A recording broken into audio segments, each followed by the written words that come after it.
So I did write some things down. I don't see that anyone else did, but I'm going first, and so I'm allowed to do what I want, right? So as my career has progressed here, one of the big things that always stands out in my mind is the impact of other women. And we all have, I don't know if you've ever been to witsup.com, but they kind of came up with the phrase of supportive dudes. And so we all have supportive dudes out there that are helping us along the way as well. But for me, it's been a definite and a tangible thing that women have played specific roles as I progressed to where I am. So I'm going to talk about some of that with you today. And to begin, I'll take you back to 1999. I guess, I don't know what the opposite of dating myself would be, but I was 14 then.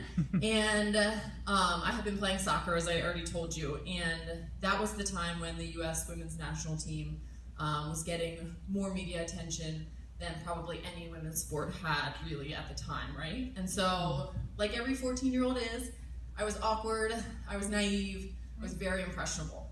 And it was through those eyes that I watched that women's team go out and do what they did.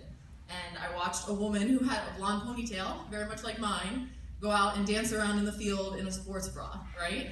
And that moment showed me that maybe I could do that too.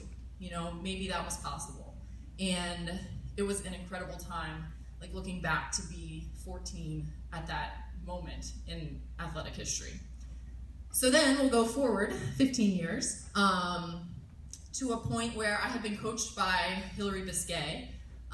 If you don't know who she is a multiple Ironman champion. She is an Ultraman world champion. And she is a mentor, a friend, my coach, like a sister, essentially, to me now. She's helped me start my own business, and she's shown me that the quote is true, that hard work will beat talent when talent doesn't work hard. And she's been a pillar of feminine power and strength in my life. So I followed a plan with her for about 3.5 years, and that took me to a place that I would have told you was impossible. I had qualified to become a professional. And of course, like many people, the first, emotion I felt was doubt. Like, am I ready? Can I do this? Should I do this? So I turned to some other women to talk to them about their experiences being a professional and see what they had to say. And actually, one woman is sitting up here next to me. She might not even remember this moment. We were at Chesapeake Man, which is now Ironman Maryland, and we have both raced the aqua bike. And, and I asked Susie, I said, tell me about this. Like, do you like it? Is it worth it? Are you having fun anymore in the sport? And right away, she said, absolutely, you have to do this. This has been a great decision for, me. I totally encourage you, everything else. So that meant a lot to me. I had grown up racing Susie, and, it was an honor to even finally be in her zip code in the races. And to have her tell me that I could do that too was really, really cool for me. Another moment is, I don't know if I should share this in something if my mom ever hears about this, but so I was in Hawaii last fall, actually.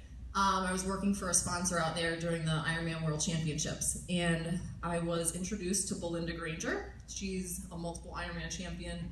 She's really well known, actually, for speaking her mind and speaking out for things in the sport. She's in the Australian Hall of Fame. It goes on and on. And there we were after the race. It's like the big after party night. It was pouring down rain. We were soaking wet, dancing our faces off, Mai Tais in hand.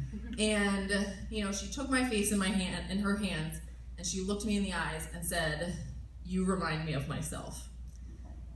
And that moment for me is like ingrained in my memory, because there's no way she could have known what that meant to me. It relit a fire where after 2 years as a professional in a sport, when I hadn't been winning, it's hard to make that jump and to go kind of backwards feeling for a little bit. And for her to tell me those words that were like, I've been there, you can do this, maybe you can win one day too. I'm still riding that out, right? And so from those moments, I want to tell everyone here to be kind to each other, lift one another up in this room, on the race course tomorrow, be there for each other, support each other. use social media to share the really good moments and also use it to share the pretty crappy moments, right? Be honest with everyone about what you're going through, and then when you see someone who needs it, help them out. It's just so important because the 14-year-olds are listening, but the 31-year-olds are listening too, and we all need a little bit of that, and sport is a great vehicle to do that. So for everyone who will be finishing their first one tomorrow, congratulations, the work has been done. Tomorrow's your victory lap, and enjoy that.